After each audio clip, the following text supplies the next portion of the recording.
يا أيها الذين آمنوا ما لكم إذا قيل لكم انفروا في سبيل الله اثاقلتم إلى الأرض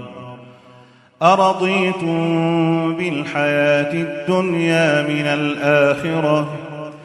فما متاع الحياة الدنيا في الآخرة إلا قليل إلا تنفروا يعذبكم عذابا أليما ويستبدل قوما غيركم ولا تضروه شيئا والله على كل شيء قدير إلا تنصروه فقد نصره الله إذ أخرجه الذين كفروا ثاني اثنين إذ هما في الغار إذ يقول لصاحبه لا تحزن إن الله معنا فأنزل الله سكينته عليه وأيده بجنود لم تروها وجعل كلمة الذين كفروا السفلى وكلمة الله هي العليا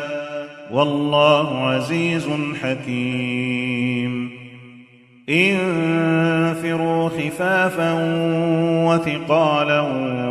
وجاهدوا بأموالكم وأنفسكم في سبيل الله ذلكم خير لكم إن كنتم تعلمون لو كان عرضا قريبا وسفرا قاصدا لاتبعوك ولكن بعدت عليهم الشقة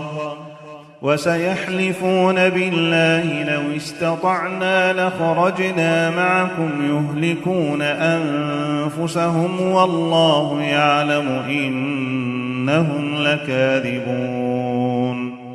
عفى الله عنك لم أذنت لهم حتى يتبين لك الذين صدقوا وتعلم الكاذبين لا يستأذنك الذين يؤمنون بالله واليوم الآخر أن يجاهدوا بأموالهم وأنفسهم والله عليم بالمتقين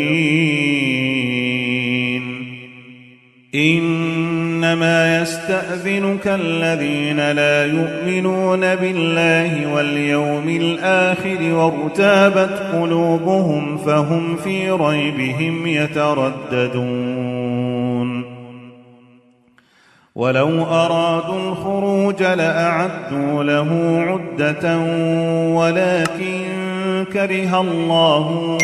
بعاثهم فثبطهم وقيل اقعدوا مع القاعدين لو خرجوا فيكم ما زادوكم إلا خبالا